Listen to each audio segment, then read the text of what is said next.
মালদার মথুবাড়ি সহ পশ্চিমবঙ্গের বিভিন্ন জেলায় হিন্দু সনাতনীদের উপর আক্রমণের প্রতিবাদে এদিন 12 নম্বর জাতীয় সড়ক টায়ার জ্বালিয়ে অবরোধ করে বিক্ষোভ দেখালো হিন্দু ঐক্য মঞ্চ।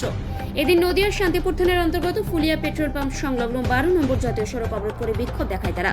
বিক্ষোভ চলাকালীন পুলিশের সঙ্গে কিছুক্ষণ বচসা শুরু হয় হিন্দু ঐক্য মঞ্চের।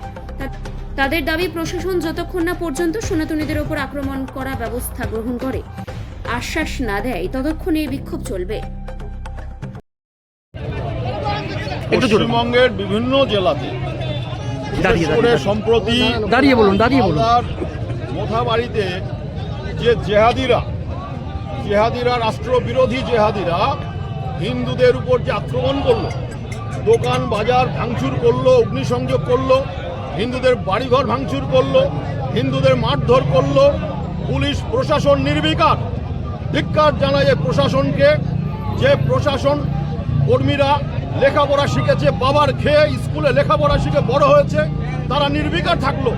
অথচ পরের দিন যখন এই নাগরিকরা পরের দিন তারা সংঘবদ্ধভাবে আক্রান্তদের বাড়ি তারা পরিদর্শন করতে যাবে, তখন এই সমস্ত অপদার্থ প্রশাসনিক কর্মীরা তারা লাঠি নিয়ে তারা দৌড়ঝাঁপ শুরু করে দিল, যেন চোর তাড়ানোর মতো অবস্থা। আপনারা কোথায় কতক্ষণ কি কর্মসূচি? এই রকম পরিস্থিতির কারণে আমরা শান্তিপুর জুড়ে আজকে ফুলিয়াতে আমরা অবস্থান করছি।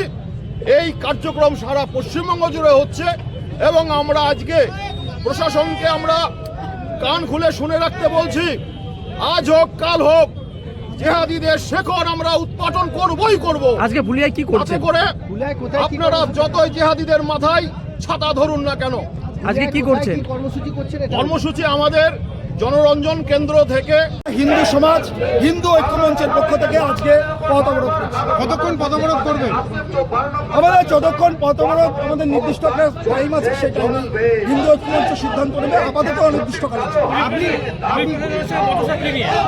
পুলিশ প্রশাসন হুমকি দিচ্ছে, আমাদের যারা সোশ্যাল মিডিয়ায় পোস্ট করছে মথুবাড়ির ঘটনা, হিন্দুদের ওপর অত্যাচারের ঘটনা, যারা সমাজ মাধ্যমে পোস্ট করছে, পুলিশ প্রশাসন তাদের হুমকি দিচ্ছে। তার প্রতিবাদ আমরা করছি। পুলিশ নানা রকম এখানে এসে হুমকি দিচ্ছে। হুমকি দিয়ে আমাদের কাজ হয়, কেসের মালা পরিয়ে দিয়েছে হিন্দুদের পুলিশ। এদের মুরদ হয় না যে জেহাদি জঙ্গি গোষ্ঠীগুলো যখন হিন্দুদের বাড়িঘর লুটপাট করে বাড়িঘর পুড়িয়ে দেয়, তখন মুরদ হয় না, টেবিলের তলায় লুক। আজকে আপনি অস্ত্র মিছিলের হুঙ্কার দিয়েছেন এখান থেকে, হঠাৎ যদি কেস হয়, হিন্দু যারা কার্যকর্তা আছে, হিন্দু সংগঠনের যারা কার্যকর্তা আছে, তাদের নামে পুলিশ যদি কেস দেয়, 6 এপ্রিল সশস্ত্র মিছিল হিন্দুরা করবে এবং সেই মিছিল থানা ঘেরাও করবে। আপনার নাম পরিচয়? চঞ্চল চক্রবর্তী, সহকারী সভাপতি, বিজেপি।